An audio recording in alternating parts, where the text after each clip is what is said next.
নমস্কাৰ মই ৰাকেশ ৰামচিয়াৰী এই সময়ত সকলো বদলেণ্ড বুবলি দৰ্শকসকলক পোনপ্ৰথমতে মই স্বাগতম জনালোঁ আজি এজন বিশেষ ব্যক্তিৰ লগত কথা পাতিম তেখেতৰ লগত ৰাজনীতিকৰ বিষয়ে কথা পাতিম বিটিসি ইলেকশ্যনৰ বিষয়ে তেখেতৰ লগত কথা পাতিম আৰু এই সমষ্টিৰ বিষয়ে তেখেতৰ লগত আলোচনা কৰিম এই সময়ত মই কথা পাতিবলৈ চেষ্টা কৰিম ৮ নং দতমা সমষ্টিৰ ইউপিপিএলৰ প্ৰাৰ্থী শ্ৰী জ্যোতিৰেন্দ্ৰ ব্ৰহ্ম তেখেতৰ লগত মই আলোচনা কৰিম তেখেতৰ পৰা ই সমষ্টিৰ বিষয়ে তেখেতৰ লগত কথা পাতিম আৰু বিটিসি ইলেকশ্যনৰ বিষয়ে তেখেতৰ লগত কথা পাতিম আৰু এই অঞ্চলৰ উন্নয়নৰ বিষয়ে কথা পাতিম তেখেত এই সমষ্টিৰ পৰা যোৱা 2015 তেখেতে MCLA আছিল এই সময়ত মই পোনপ্ৰথমতে আপোনাক বদলেণ্ড বুবলিয়া ৰাইজৰ হৈ আপোনাক স্বাগতম জনালোঁ নমস্কাৰ হয় এই সময়ত মই জানিবলৈ চেষ্টা কৰিম আপুনি ৰাজনীতিকৰ অহাৰ আগত আপুনি বিভিন্ন দল সংগঠনৰ কিবা জড়িত হৈ কাম কৰিছিল নেকি সমাজ উন্নয়নৰ কাৰণে হয় মই ৰাজনীতি ভৰি দিয়াৰ আগত এজন ছাত্ৰ নেতা হিচাপে কাম কৰিছিল তাৰপিছত বিয়া বাৰু হ'ল ঘৰ সংসাৰ চলাব লগা হ'ল তাতে মই এজন টিচাৰ হিচাপে হায়াৰ ছেকেণ্ডাৰী টিচাৰ হিচাপে মই কাম কৰিলোঁ সেইখিনি সময়তে মোৰ সামাজিক যিবোৰ কাম কৰিব লগা আছিলে আগৰ ছাত্ৰ নেতা হিচাপে যি ধৰণৰ কাম কৰি আহিছিল ঠিক তেনেকৈ বিভিন্ন সংগঠনৰ লগত বিভিন্ন কিয় লগত কাম কৰি আহিলোঁ যে বিভিন্ন সময়ত বিভিন্ন ধৰণৰ কাম কৰি আহি মই ৰাইজৰ বা সমাজৰ যিখিনি পাৰে ইমানখিনি চেষ্টা কৰি কাম কৰিছিলোঁ কিমান বছৰ আপুনি ছাত্ৰ নেতাৰ হৈ কাম কৰিছিলে ছাত্ৰ নেতা হিচাপে আজি ধৰক আপোনাৰ 10-12 বছৰ ধৰি মই ছাত্ৰ সংগঠনত জড়িত আছিলোঁ তাৰপিছত মানে বিভিন্ন আমাৰ সংগঠন সভা সমিতিবোৰ তাৰ লগত সংগতি ৰাখি মই কাম কৰি আহিছিলোঁ সেই সময়ত মই জানিবলৈ চেষ্টা কৰিম আপোনাৰ এই অঞ্চলৰ যে এজন বডফা উপেন্দ্ৰনাথ ব্ৰহ্ম তেখেতৰ লগত আপোনাৰ কাম কৰিব পাইছিল নেকি হয় দশমা সমষ্টি হ'ল আমাৰ বডফা উপেন্দ্ৰনাথ ব্ৰহ্ম আমাৰ বড়ো জাতীয় পিতা হয় তেখেতৰ যিটো জীৱন সেই জীৱনকালৰ যিবোৰ কাম কাজ যেনেকৈ এজন নেতা হিচাপে কাম কৰিছিল এই সময়ত মই একেলগে আছিলোঁ হয় বডফাৰ লগত গুৱাহাটী ইউনিভাৰ্চিটিৰ পৰা আৰম্ভ কৰি আমাৰ কোকৰাঝাৰ কলেজ হোষ্টেল ইয়ালৈকে আমি একেলগে মই উপেন্দ্ৰনাথ ব্ৰহ্ম দাদাৰ লগত মই আছিলোঁ দতমা বৰাগাড়ী তাৰ জন্ম দতমা অঞ্চলত যি ধৰণৰ কাম কৰি গৈছিলে এজন মানুহ হিচাপে যেনেকৈ উপেন্দ্ৰনাথ ব্ৰহ্ম নেতা হিচাপে তেনেকৈ উপেন্দ্ৰনাথ ব্ৰহ্ম আজি এই তাৰ মানে উপেন্দ্ৰনাথ ব্ৰহ্ম দাদা সেই দাদা জাতীয় পিতা আমাৰ বড়ো জাতীয় পিতা সেইটো সন্মান এই কাৰণত পাইছে যে তেখেতৰ যিটো আত্মবলিদান যিটো জাতিৰ প্ৰতি বা বিভিন্ন জাতি জনগোষ্ঠীৰ হৈ যি ধৰণৰ কাম কৰি গৈছিলে নিজে এজন দক্ষতা চাকৰিয়াল হিচাপে ইনকাম টেক্সৰ যেনেকৈ কাম কৰি গৈছিলে চাকৰি এৰি সংগঠনত নামিল ঠিক তেনেকৈ বডফাৰ যিটো আমি সন্মান কৰিছোঁ সেই উপাধি তাৰ কাৰণে একদম উপযুক্ত নহয় তাৰ ওপৰত কিবা যদি উপাধি থাকে তেখেতক আমি দিব পাৰিলে হয় তেখেতৰ লগত কাম কৰি আপুনি কেনেকুৱা অনুভৱ কৰিলে কেনেকৈ ফিল কৰে যে বডফা উপেন্দ্ৰনাথ ব্ৰহ্মৰ লগত কাম কৰাৰ ক্ষেত্ৰত বহু ধৰণৰ আমি মানে অভিজ্ঞতা তাৰ কথা মনত এতিয়া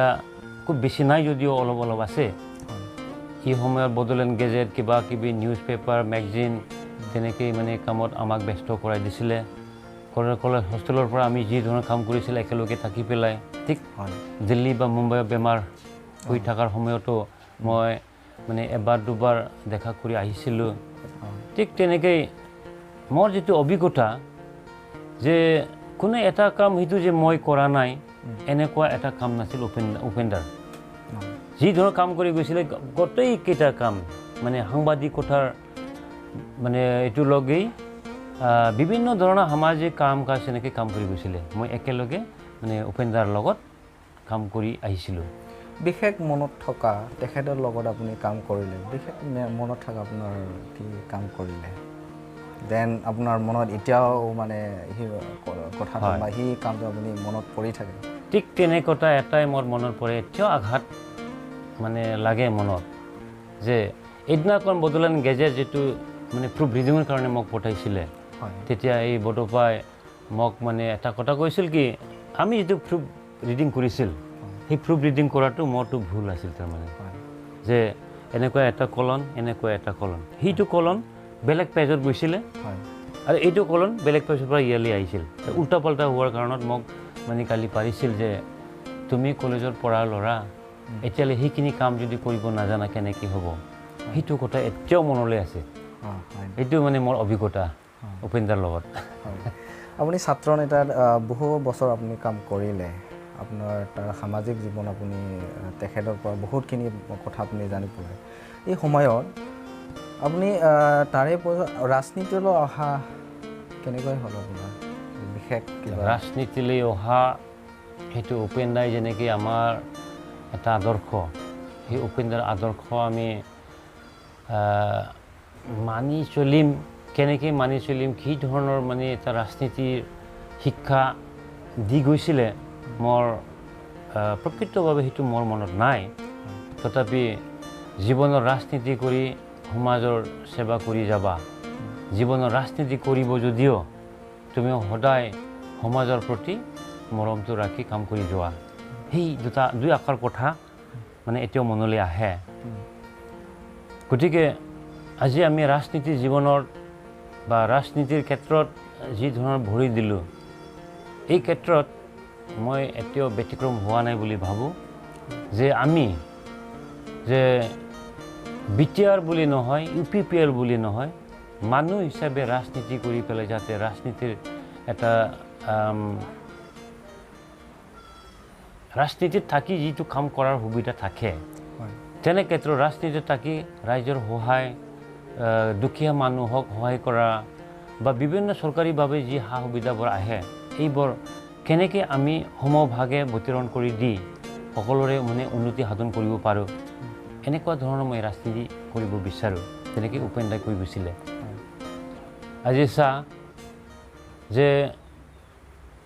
প্ৰথম পৰ্যায়ত BSc একৰ্ড হ'ল তাৰ দ্বিতীয় পৰ্যায়ত BTC একৰ্ড হ'ল এতিয়া আৰু BTR তৃতীয়বাৰৰ কাৰণে শান্তি চুক্তি এটা হৈছে এই শান্তি চুক্তি বুলি কৈছে এইটো সকলোৱে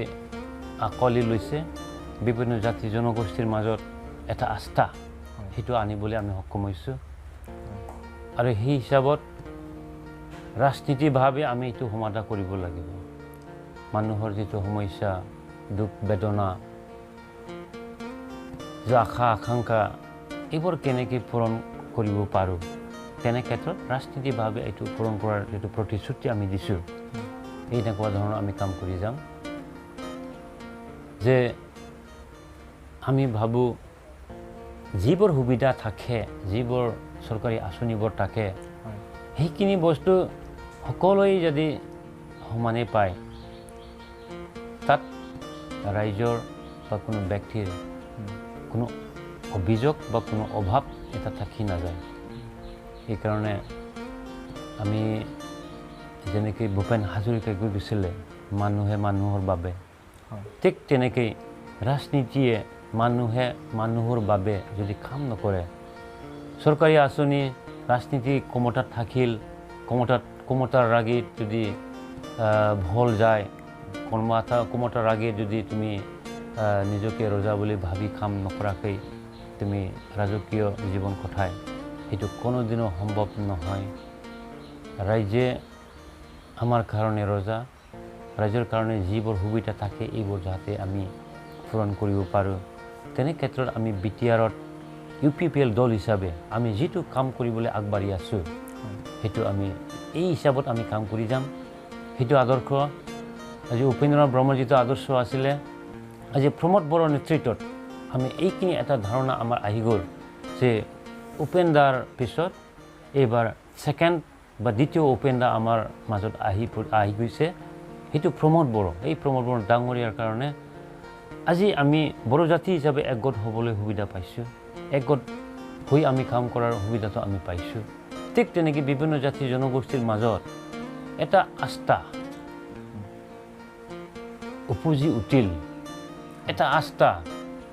আমি জীয়াই থকাৰ ক্ষেত্ৰত যথেষ্ট সঁহাৰি পাম। তাৰ অনুপ্ৰেৰণা হিচাপে প্ৰমোদ বড়ো ডাঙৰীয়াক আমি পাইছে আৰু বিভিন্ন জাতি জনগোষ্ঠীৰ মানুহে এইটো আঁকোৱালি লৈছে। তেনে ক্ষেত্ৰত আমি UPPL হিচাপে যিটো কাম কৰি যাওঁ, তাত কোনো এটা জাতি জনগোষ্ঠীৰ মানুহে মানে কোনো দিনো অভাৱ অভিযোগ ফিল নোহোৱাকৈ, অভাৱ অভিযোগ মানে তেনেকুৱা কোনো এটা নথকাকৈ আমি কাম কৰাৰ ক্ষেত্ৰত সাফল্য হ'ম, চেষ্টা কৰিম, আগুৱাই যাম। আমাক যাতে বিভিন্ন জাতি জনগোষ্ঠীৰ মানুহে সহায় কৰে, আমি যিটো নিষ্ঠাভাৱে কাম কৰিবলৈ আগবাঢ়ি আছোঁ, তেনেক্ষেত্ৰত প্ৰমোদ বড়োৰ মানে যিটো অনুপ্ৰেৰণা, প্ৰমোদ বড়োৰ যিটো আদৰ্শ, সেই নীতি, সেই নিয়ম, সেই আদৰ্শ আমি যাতে ৰাইজৰ মাজলৈ আনিব পাৰোঁ। চৰকাৰীভাৱে যিমান ব্যৱস্থা কৰিব লাগে তাতকৈ বেছি, চৰকাৰীভাৱে যিটো কৰিব লাগে তাতকৈ বেছি ওপৰত আমি চেষ্টা কৰি ৰাইজৰ অভাৱ অভিযোগ আমি পূৰণ কৰিবলৈ চেষ্টা কৰিম। যোৱা 5টা বছৰত আপুনি PCDR, এই সময়ত PCDR আছিল 2015 যেতিয়া ইলেকশ্যন সি কৰিছিলে, আপুনি PCDR হয়, আপুনি জিকি কৈছিলে এই সমষ্টিৰ আপুনি কি কৰিলে? এইটো বৰ দুখ লগা কথা, মৰ্মান্তিক এটা কাহিনী যে মানুহে মানুহৰ বাবে এইটো কথা যদি আমাৰ BTC প্ৰশাসনত থকা মুৰব্বী হাগ্ৰামা মহিলাৰী তেখেতে যিটো আমাৰ সাংবিধানিক অধিকাৰ, সেই অধিকাৰখিনি চিন্তাই কৰি যে আমাক কোনো এটা কমৰ ঠাই নিদিলে, যে মোৰ সমষ্টিৰ মই জনপ্ৰতিনিধি হিচাপে যিটো কাম কৰিব লাগিছিল, যিটো পাব লাগিছিল, সেইখিনি কাম, সেইখিনি সুবিধা বা সেইখিনি অধিকাৰ নোপোৱাৰ মই ৰাইজৰ কাৰণে একো কৰিব পৰা নাছিল। কিন্তু কথা হ'ল, যদিও আমি ৰাইজৰ কাৰণে একো কৰিব পৰা নাই, যদিও ৰাইজৰ যিটো অধিকাৰ মই নাপাই, যদিও ৰাইজৰ কাৰণ বা ৰাইজক আমি এইবোৰ অধিকাৰ কাঢ়ি নি ৰাইজক আমি দিবলৈ সক্ষম হৈছিলোঁ। সদনৰ মজিয়াত আমি যিমান মানে তৰ্ক বিতৰ্ক, যিমান আৰ্গুমেণ্ট, যিমান কথোপকথন হৈছিলে,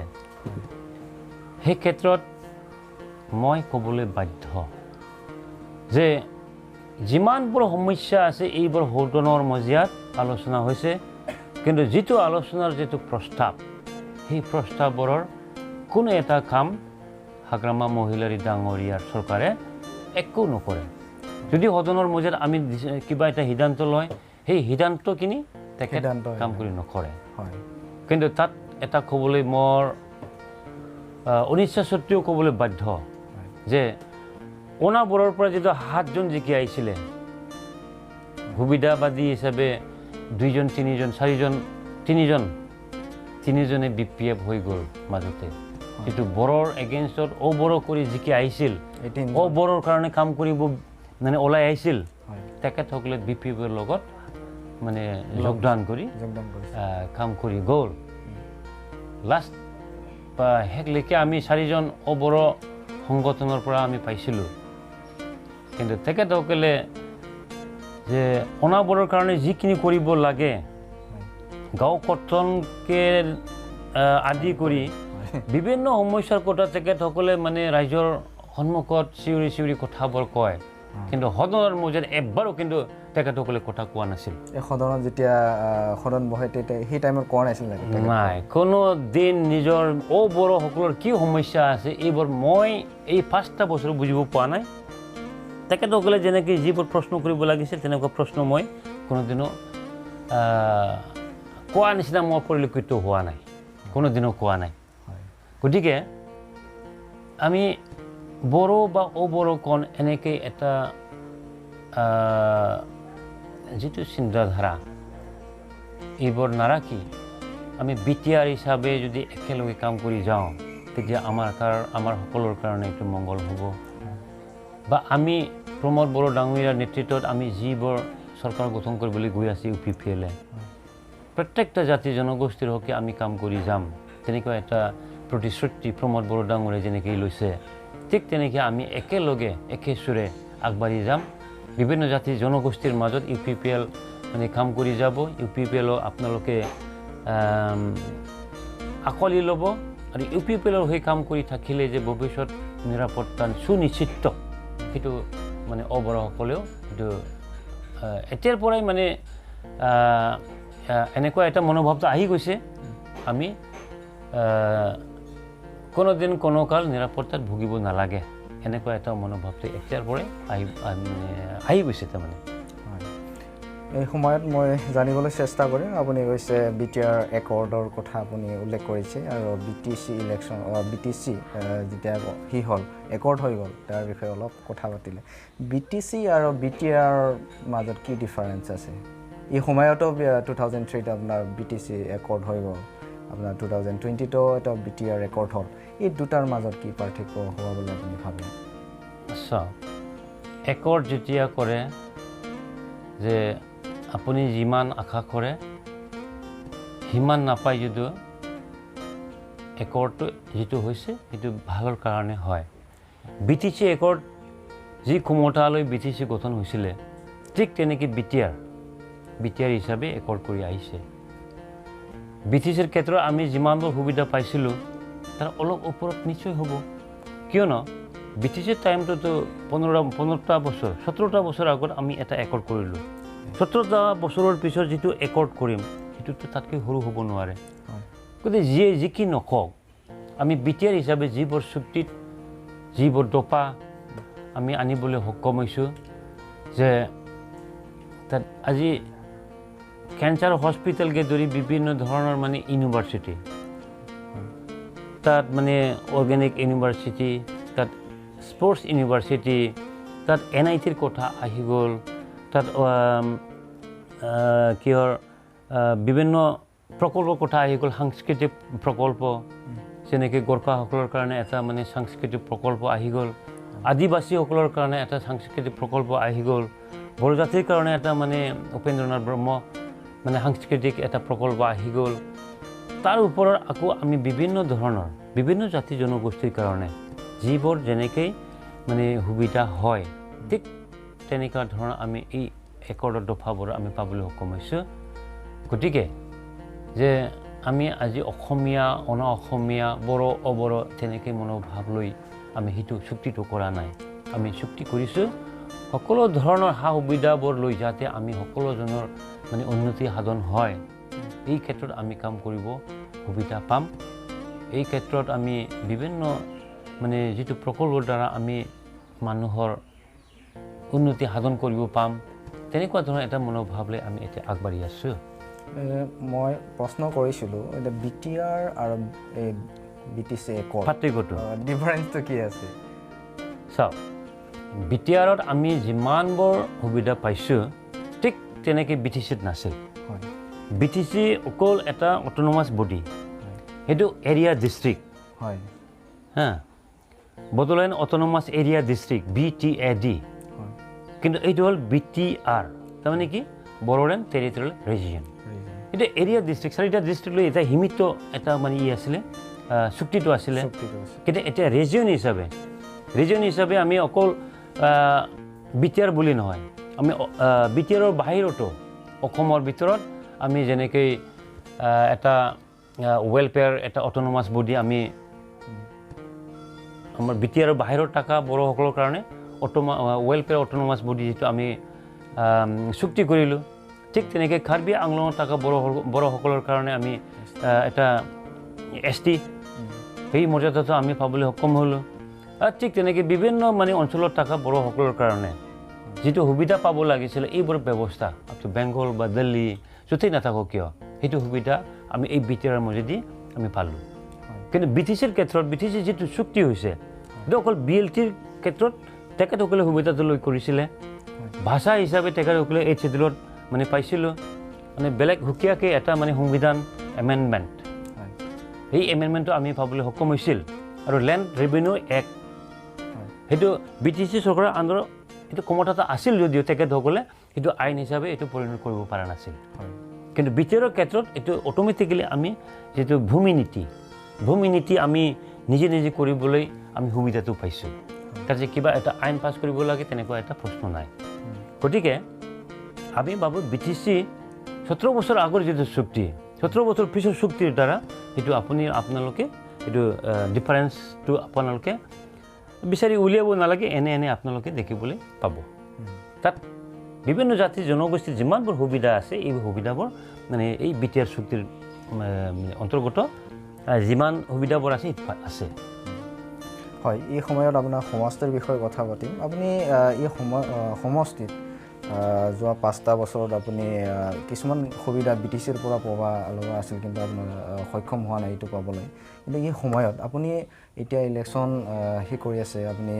এটা UPPL এজন প্ৰাৰ্থী এই হিচাপে আপুনি কি উদ্দেশ্য লৈ ইয়াৰ আপুনি কেণ্ডিডেট হয় আপুনি থিয় হ'লে চাওক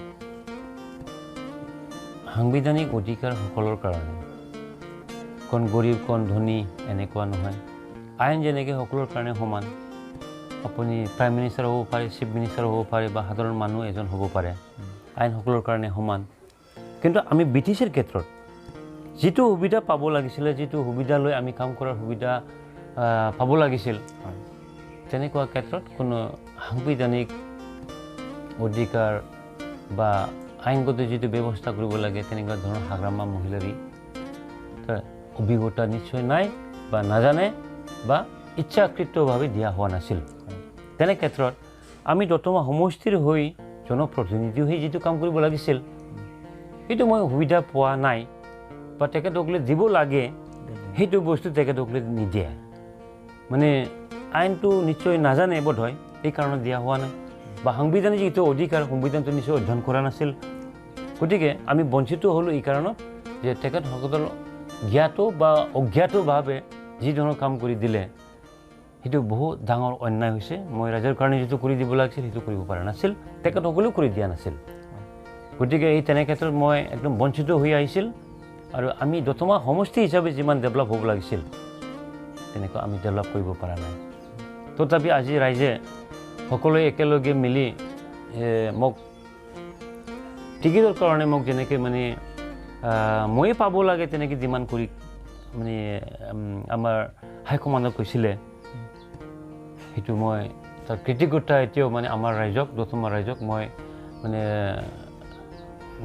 এইটো কৃতজ্ঞতা ৰাইজসকললৈ মই দিছোঁ যে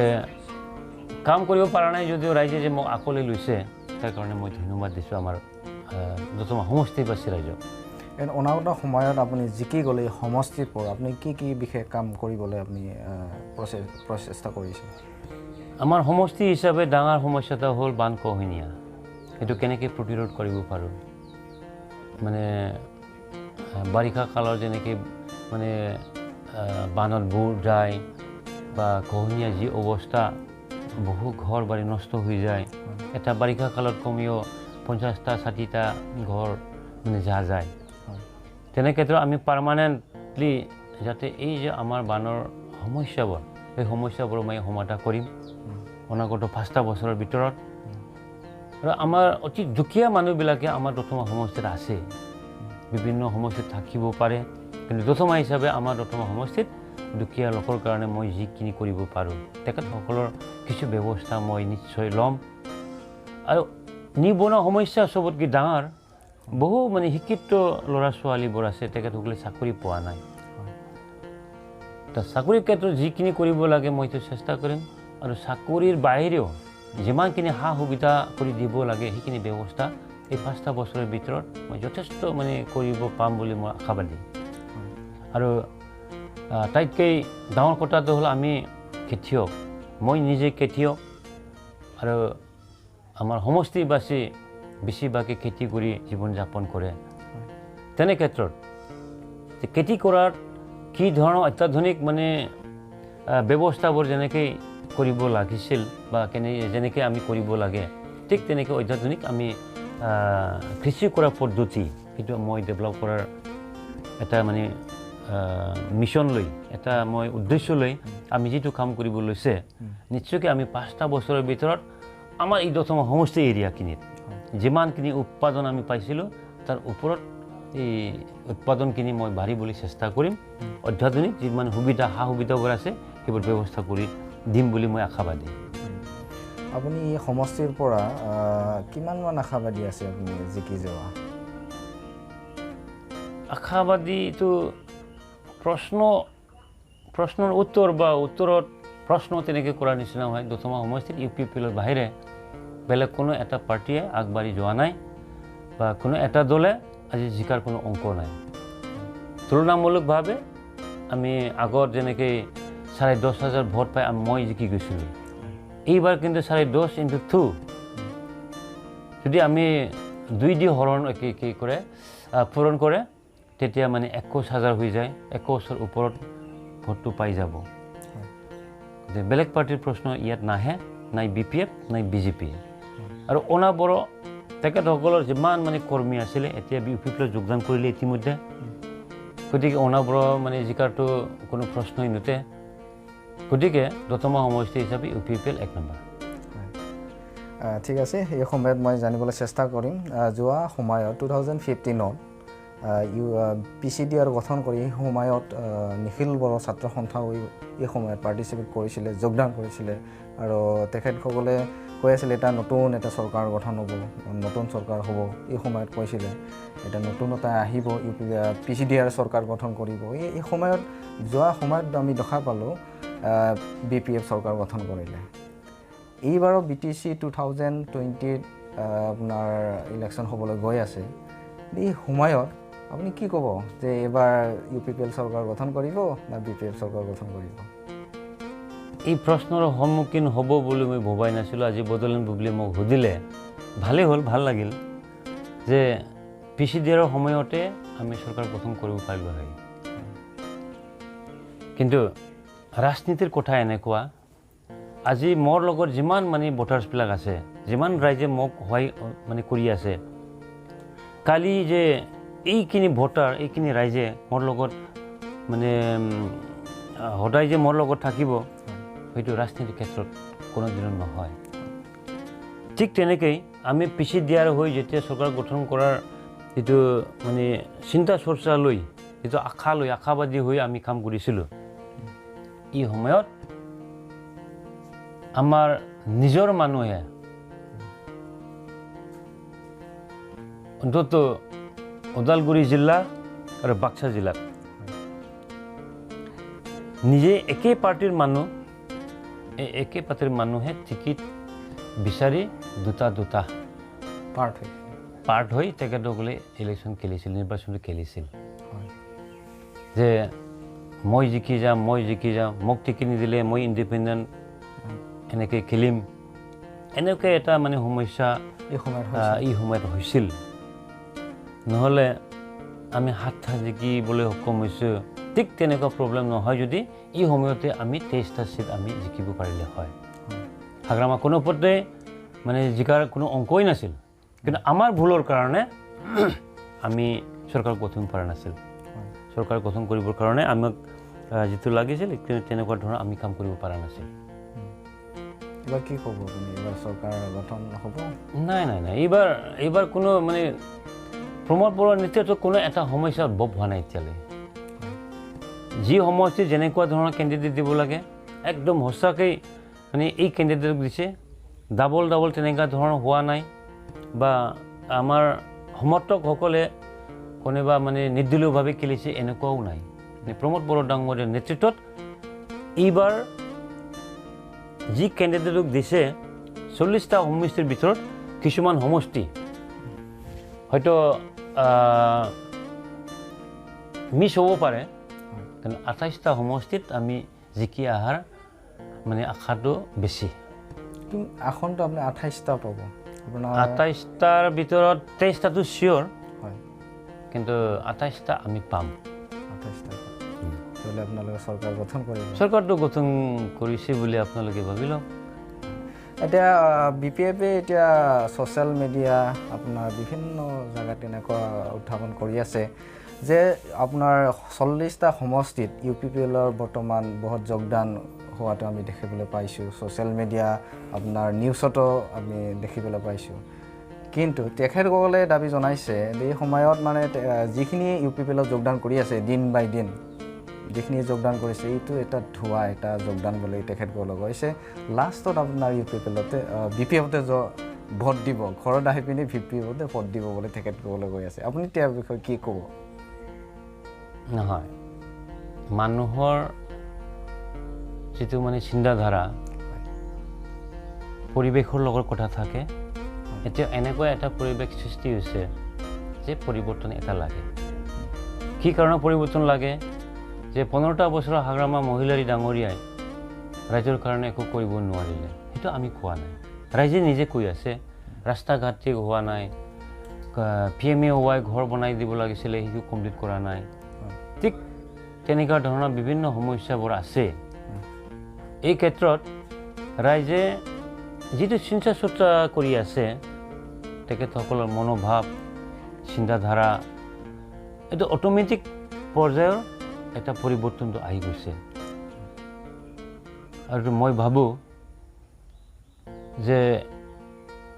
ৰাইজৰ যিটো হোৱাৰী আজি যে মানে দলে দলে গাঁৱে গাঁৱে ইউ পি পি যোগদান কৰি আছে সেই যোগদান কৰাৰ ক্ষেত্ৰত আমি কোনো এটা মানুহক বা কোনো এজনক আমি কোনো এটা লোভ দেখুৱাই বা কিবা এটা টকা পইচা বা কিবা বস্তুৰ লোভ দেখুৱাই আমি তেখেতসকলক মাতা নাই তেখেতসকলে ইচ্ছাকৃতভাৱে আমাৰ দললৈ মানে যোগদান কৰিছে গতিকে এইটো সময়ৰ কথা সময় সলনি হৈ গৈছে আৰু ব্যক্তিভাৱে যিটো বিবেক আৰু বিবেচনা এই বিবেচনাবোৰ সলনি হৈ গৈছে কিন্তু এটা কথা মই স্পষ্টকৈ ক'ম আপোনালোকক যে প্ৰাকৃতিকভাৱে এইবাৰ কৰোণা ভাইৰাছ এনেকৈ আহি গৈছে এইটো প্ৰাকৃতিক এটা দুৰ্যোগ এই প্ৰাকৃতিক এটা দুৰ্যোগ অহাৰ পিছতে আমাৰ সামাজিকভাৱে এটা পৰিৱৰ্তন আহি গৈছে সমাজৰ সচেতনতা এটা মানে পৰিৱেশটো আহি গ'ল ঠিক তেনেকৈ BTR চুক্তি হৈছে 2020 চনতে এই BTR চুক্তিৰ পিছত ৰাজনীতি পৰিৱৰ্তনৰ কথা ৰাইজে নিজে নিজে ভাবি লৈছে গতিকে এইটো স্বাভাৱিক যে ৰাইজে দলে বলে যোগদান কৰি আছে হাজাৰ হাজাৰ মানে দলীয় কৰ্মী আজিৰ দিনত কাম কৰি আছে তাৰ মাজত আজি BPF-এ নিজৰ ভুলৰ যিটো মানে প্ৰায়শ্চিত্ত এইবাৰ নিশ্চয় পাব যে তেখেতসকলে মিটিঙত মানে UPPL-ৰ মানে লগত থাকিব যেতিয়া ঘৰত আহে ভোট BPF-ক দিব তেনেকৈ যিবোৰ কথা কৈছে out of nervous out of frustration যে নিজে একো কাম কৰিব নোৱাৰি এতিয়া সেই ঢৌটো মানে বেলেগৰ ওপৰত জাপি জাপি জাপি জাপি এই আমাৰ নিৰ্বাচন পাৰ হ'বলৈ চেষ্টা কৰি আছে BPF এই তিনিটা যিটো মানে ফৰ্মুলা যে মানুহক ঠগাই পেলাই ভোট আদায় কৰিব 1 নম্বৰ পইণ্ট সেইটো ফেইল হ'ল আজিৰ দিনত দুটা কথা হ'ল মানুহৰ ভোট পইচা দি কিনি ল'ব এই দ্বিতীয় মানে ফৰ্মুলাটো ফেইল হৈ গ'ল এতিয়া আৰম্ভ কৰিছে যে এই পৰিৱেশটো নষ্ট কৰি পেলাই ঘোলা কৰি পেলাই এটা অশান্ত এই পৰিৱেশ সৃষ্টি কৰি পেলাই মানুহক বিভ্ৰান্ত কৰি ভোট আদায় কৰাৰ এটা প্ৰচেষ্টা এইবাৰ কৰি আছে যেনেকৈ কচুগাঁৱত হৈছে এনেকুৱা কৰিব নালাগে আজিৰ দিনত ৰাইজে যেই বিচাৰি আছে কোনো অশান্তি এটা পৰিৱেশ নাহক শান্তি সম্প্ৰীতি বজাই থাকক তেনেকৈতো হাগ্ৰামাই আজি মানুহ মাৰিবলৈ আৰম্ভ কৰিলে দাবী ধমকি দিবলৈ আৰম্ভ কৰিলে বা কাৰোবাৰ ঘৰ বাৰী মানে ভাঙি দিয়াৰ এটা যেটা প্ৰচেষ্টা সেইটো চলিল আৰু বুঢ়া মানুহক ঈদ দি মানে মাথাত মাৰিব গৈছিল যদিও কাণত লাগি কাণটো ছিঙি গ'ল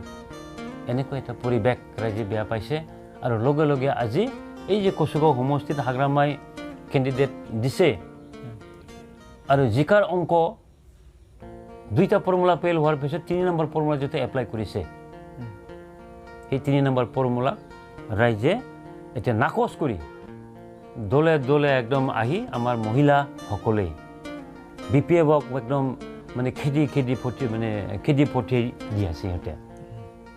গতিকে হাগ্ৰামা এই যে ভুল নীতিৰ কাৰণে কচুগাঁওটো হাৰি যাব দেৱৰগড়টো চাৰেণ্ডাৰ কৰিলে আৰু BPF-ৰ যিমান কৰ্মকৰ্তাবোৰ আছে তেখেতসকলে এটা চিকুনি নিশ্চয় এইবাৰ পাইছে গতিকে আমি UPPL হিচাপে যিমান যোগদান কৰি আছে ঠিক তেনেকৈ আমি নিৰ্বাচনলৈকে আমি তেনেকৈ মানে ৰাইজৰ সঁহাৰিটো পাম আশা কৰিছোঁ এইবাৰ UPPL চৰকাৰ নিশ্চয় গঠন হ'ব BTR-ত ধৰি লোৱা যদি ইউ পি পি এলে চৰকাৰ গঠন কৰিব নোৱাৰে কিয়? চৰকাৰ যদি গঠন কৰিব নোৱাৰে, বিগত 5টা বছৰ আমি অপজিশ্যন বিৰোধী হৈ আমি কাম কৰি আহিলোঁ। আমাৰ এটা অভিজ্ঞতা আছে। জিকাৰ অংক আমি ইমান নকৰোঁ, কিন্তু হাৰাৰ পিছত আমি কি কৰিম তাৰ কাৰণে আমাৰ বিশেষ এটা চিন্তাধাৰা আমি প্ৰস্তুত কৰি থওঁ যে আমি কোনোদিন হাৰ নামানো, কোনোদিন আমি এটা মন ভাঙি বহি নাথাকে। গতিকে যদিও বা বাই চান্স আমি চৰকাৰ গঠন কৰিব নোৱাৰে, তথাপি আমি এনেকুৱা এটা মনোবল লৈ কাম কৰিম যাতে জনে চৰকাৰ চলাব তেখেতসকলে যাতে ভুল নীতিৰে কামটো নকৰে বা আমাৰ দুখীয়া ৰাইজক যাতে বঞ্চিত নকৰে, সেইটো আমি কাম কৰি যাম। এই সময়ত আপুনি বড়োলেণ্ড বুবলিক আপোনাৰ বহু মূল্যৱান আপুনি সময় দিলে, আপোনাৰ এই সমষ্টিৰ বিষয়ে আপুনি কথা পাতিলে, BTC ইলেকশ্যনৰ বিষয়ে আপুনি আমাক জনালে আৰু ৰাইজক জানিবলৈ কৰিলে। এই সময়ত আপোনাক বড়োলেণ্ড বুবলি আৰু ৰাইজৰ আপোনাক ধন্যবাদ জ্ঞাপন কৰিম। ধন্যবাদ, থেংক ইউ।